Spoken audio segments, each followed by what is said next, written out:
इस बार जिला मेरठ के राज्यपाल ने पूछा है, हमारे वकील साहब कभी ठीक ठीक यह नहीं बताते हैं कि यदि मजिस्ट्रेट साहब ने ऑर्डर गलत कर दिया है तो उसके बाद हम क्या करें। इससे हम समय पर कानूनी कदम नहीं उठा पाते हैं, हमारा बहुत नुकसान हो रहा है।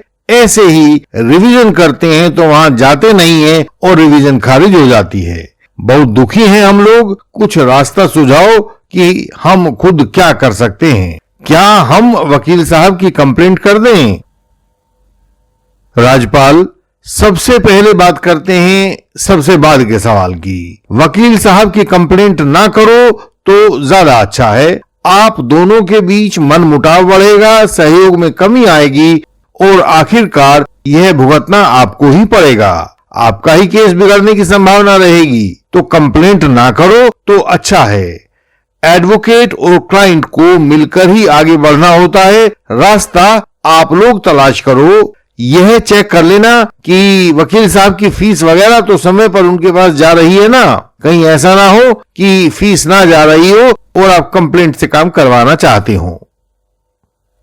वैसे यह समझ लें कि मजिस्ट्रेट कोर्ट अपनी जुरिस्डिक्शन की पहली कोर्ट होती है, तो पुलिस इन्वेस्टिगेशन उस दौरान किए जाने वाले ऑर्डर्स मजिस्ट्रेट के कोर्ट के द्वारा किए जाते हैं। मजिस्ट्रेट कोर्ट द्वारा किए जाने वाले रोजमर्रा के सामान्य ऑर्डर्स हैं। जरूरी नहीं कि केवल किसी केस की पुलिस इन्वेस्टिगेशन में ही इनका प्रयोग किया जाए। यदि मजिस्ट्रेट अपनी शक्तियों को अन्यथा भी प्रयोग करते हैं तो वे इस प्रकार के ऑर्डर्स कर सकते हैं। आप इन ऑर्डर्स को समझ लीजिए। ये हैं जैसे किसी व्यक्ति के विरुद्ध समन्स को जारी करना, बेलेबल वारंट्स को जारी करना या एनबीडब्ल्यू को जारी करना। इसके जितने ऑर्डर्स होते हैं वो मजिस्ट्रेट के द्वारा किए जाते हैं। दूसरे, यदि कोई एक ऑर्डर जैसे समन्स का ऑर्डर कर दिया है तो उसमें बदलाव का ऑर्डर जैसे समन्स की जगह वारंट भेजने का ऑर्डर, ये भी मजिस्ट्रेट के द्वारा किए जाते हैं। पुलिस इन्वेस्टिगेशन के दौरान या उसके बाद में केस की सुनवाई के दौरान किसी वस्तु या व्यक्ति को पेश करने का ऑर्डर, जैसे आप समझिए सेक्शन 91 सीआरपीसी के तहत वस्तुओं को मजिस्ट्रेट कोर्ट के सामने पेश करने का ऑर्डर दिया जाता है, या सेक्शन 97 सीआरपीसी में किसी बंधन में रखे गए व्यक्ति को मजिस्ट्रेट कोर्ट के सामने पेश करने का ऑर्डर दिया जाता है, या सेक्शन 98 सीआरपीसी में अगवा की गई महिलाओं को कोर्ट में पेश करने का ऑर्डर दिया जाता है। ये वाले सारे ऑर्डर्स, या सेक्शन 103 सीआरपीसी में किसी जगह की तलाशी का ऑर्डर। ये सारे ऑर्डर्स मजिस्ट्रेट साहब के द्वारा किए जाते हैं। इन सभी मामलों में मजिस्ट्रेट के ऑर्डर को चैलेंज करने के लिए सामान्यतः रिवीजन का उपयोग किया जाता है। यह रिवीजन सेशंस कोर्ट में होती है या हाई कोर्ट में होती है, जहां चाहे वहां हो सकती है। यह आपकी श्रद्धा की बात है कि आप कहां करना चाहते हैं। इसके लिए आपको सेक्शन 397 या 401 सीआरपीसी का सहारा लेना होगा।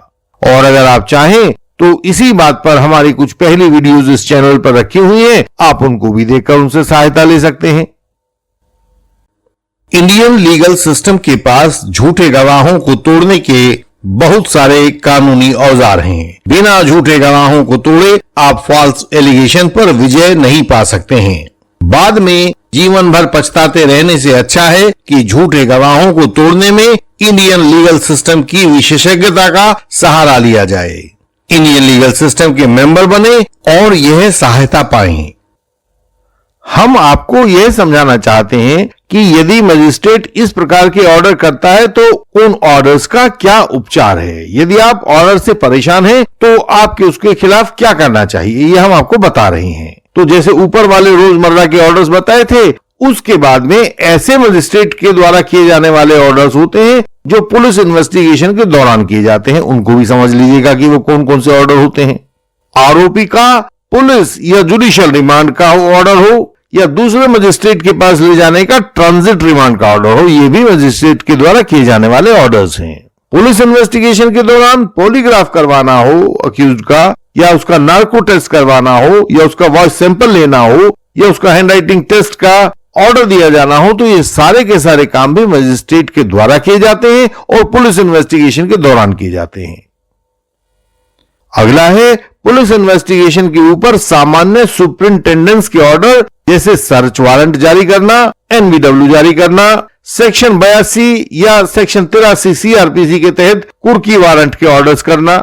अगली प्रकार है अपनी कोर्ट में दाखिल की गई कंप्लेंट्स में प्रोसेस इशू करने का ऑर्डर्स, जो आप सेक्शन 200 में, 202 में, 204 में करते हैं, वो वाले ऑर्डर्स। कंप्लेंट में और पुलिस रिपोर्ट को जोड़ने का जो काम होता है वह भी मजिस्ट्रेट के द्वारा किया जाता है, जो सेक्शन 210 CRPC में होता है। तो ये वाले जितने ऑर्डर्स हमने बताए हैं, इनमें से यदि किसी भी ऑर्डर से आपको परेशानी है तो आपको उसकी रिवीजन करनी पड़ेगी।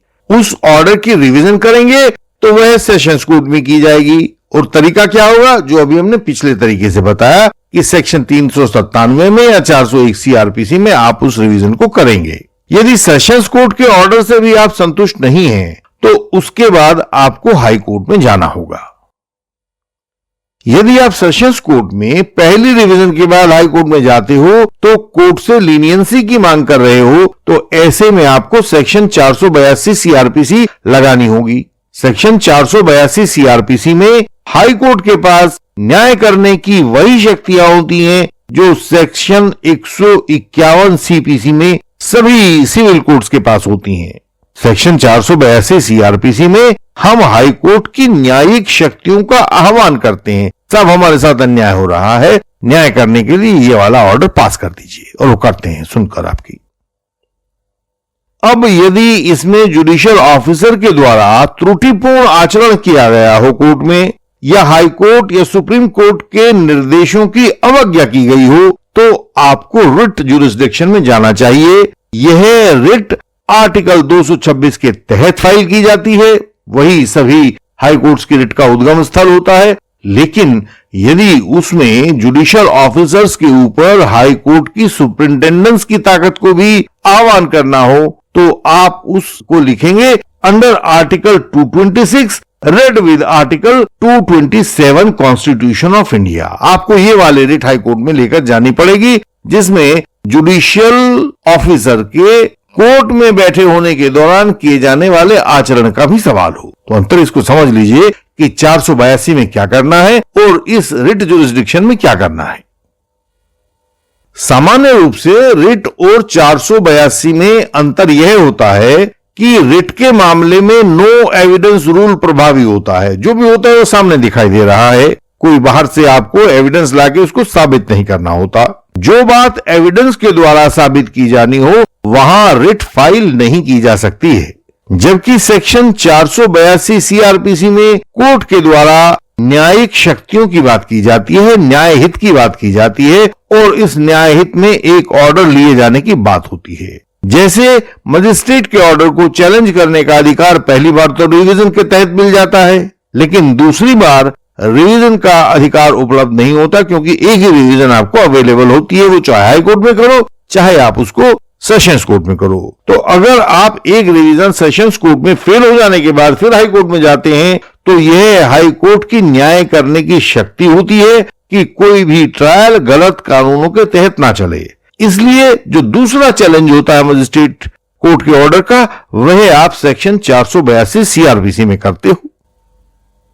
मजिस्ट्रेट की तरह ही कुछ स्पेशल कोर्ट्स होते हैं, जैसे पोक्सो कोर्ट होता है, प्रिवेंशन ऑफ करप्शन एक्ट वाली कोर्ट होती है, SC/ST एक्ट वाली कोर्ट होती है। इनके पास भी, क्योंकि ये फर्स्ट इंस्टेंस की कोर्ट हैं, इनके पास भी मजिस्ट्रेट वाली तमाम शक्तियां होती हैं। इसलिए इन विशेष कोर्ट्स को, स्पेशल कोर्ट्स के ऑर्डर के खिलाफ भी वही तरीका अपनाया जाएगा जो मजिस्ट्रेट कोर्ट के ऑर्डर्स के खिलाफ अपनाया जाता है। इनके ऊपर भी पहली बार में तो रिवीजन जाएगी। अगर आप किसी ऑर्डर से परेशान हैं, पहली बार में तो रिवीजन जाएगी, और दूसरी बार में, क्योंकि इनका दूसरा जो ऑर्डर चैलेंज होगा वह सुप्रीम कोर्ट में जाएगा, तो आप उसमें SLP फाइल करेंगे। सामान्य सेशंस कोर्ट के पास मजिस्ट्रेट वाली शक्तियां नहीं होती, बल्कि उनके पास केवल जुडिशियल शक्तियां होती हैं। यदि आप मजिस्ट्रेट की बेल देने की शक्तियों से पीड़ित हो और मजिस्ट्रेट की बेल देने वाले ऑर्डर्स के खिलाफ ऊपर की कोर्ट में जाना चाहते हो, तो बेल के लिए रिवीजन वाला नियम नहीं होता, बल्कि मजिस्ट्रेट कोर्ट, सेशंस कोर्ट और हाई कोर्ट सबको बेल देने की अपनी अपनी अलग अलग स्वतंत्र शक्तियां प्राप्त होती हैं। मजिस्ट्रेट के पास बेल देने की शक्ति सेक्शन 437 सीआरपीसी में होती है।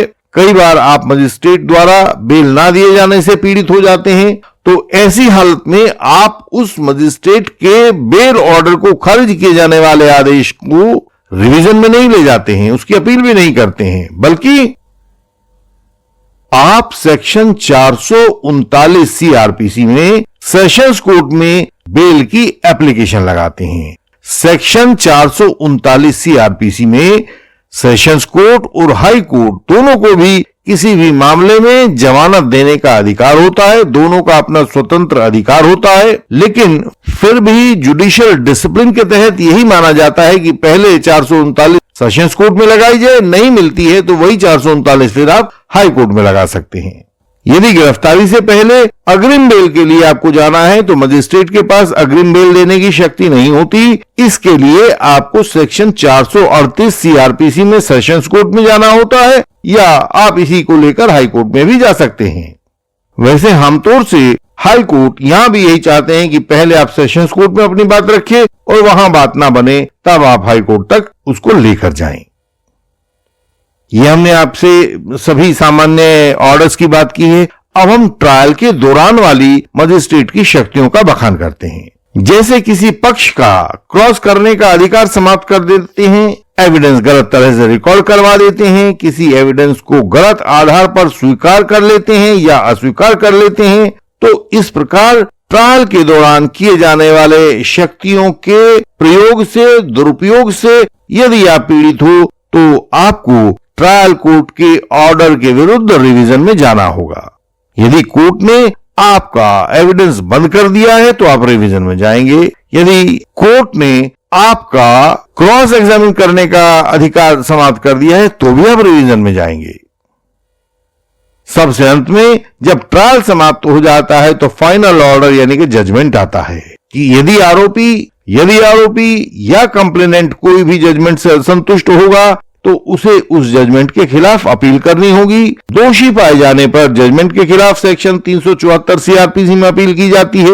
विद्वान व्यूअर्स यह जान लें कि अपील के दौरान कोर्ट का माहौल वही होता है जैसे कि एविडेंस और 313 के बयान के पहले ट्रायल कोर्ट में हो चुका है।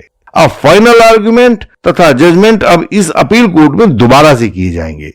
यानी कि मजिस्ट्रेट कोर्ट में जो हुआ शुरू से लेकर और प्रोसिक्यूशन एविडेंस के समाप्त होने तक, 313 के बयान होने तक, बस वो नहीं किया जाएगा, बाकी पूरे के पूरे आर्ग्यूमेंट किए जाएंगे और पूरा का पूरा दोबारा जो जजमेंट है वो लिखा जाएगा। यह अपीलेट कोर्ट का काम होता है। कुछ केसेस में ऐसा होता है कि आरोपी बरी हो जाए तो तब कंप्लेनेंट मजिस्ट्रेट कोर्ट के जजमेंट के खिलाफ अपील में जाता है, यानी कि अपील अगेंस्ट एक्विटल ऑर्डर। तो वह सेक्शन 378 सीआरपीसी में ऐसी अपील कर पाता है। अपील अगेंस्ट कन्विक्शन जो आरोपी करता है और अपील अगेंस्ट एक्विटल जो कंप्लेनेंट करता है, दोनों में अंतर होता है, लेकिन यह अंतर सामान्य ज्ञान के स्तर का नहीं होता। इसकी विशेष जानकारी चाहिए जो आपके एडवोकेट ही आपको दे सकेंगे।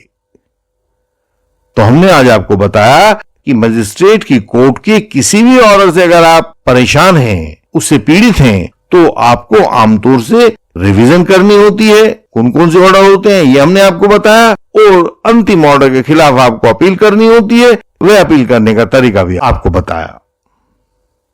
हमसे सहायता पाने के लिए हमारा व्हाट्सएप नंबर, हमारा ईमेल एड्रेस और वेबसाइट का यूआरएल आपको सामने स्क्रीन पर दिखाई दे रहा होगा, तथा ये सब बातें हमारी हर वीडियो के डिस्क्रिप्शन में भी होती हैं। समय को गंवाएं नहीं, उसका इस्तेमाल करें। हमारी वेबसाइट पर बहुत महत्वपूर्ण जानकारी को सरल भाषा में पढ़ें। वहां झूठे आरोप या फॉल्स एलिगेशन से बचने के उपाय भी मिलेंगे। इस वीडियो को लाइक करें, शेयर करें और चैनल को सब्सक्राइब करें। बेल आइकन को प्रेस करें ताकि नई वीडियोस आपसे मिस ना हो जाएं। हम आपसे अगले वीडियोस में फिर मिलेंगे। तब तक के लिए प्रणाम।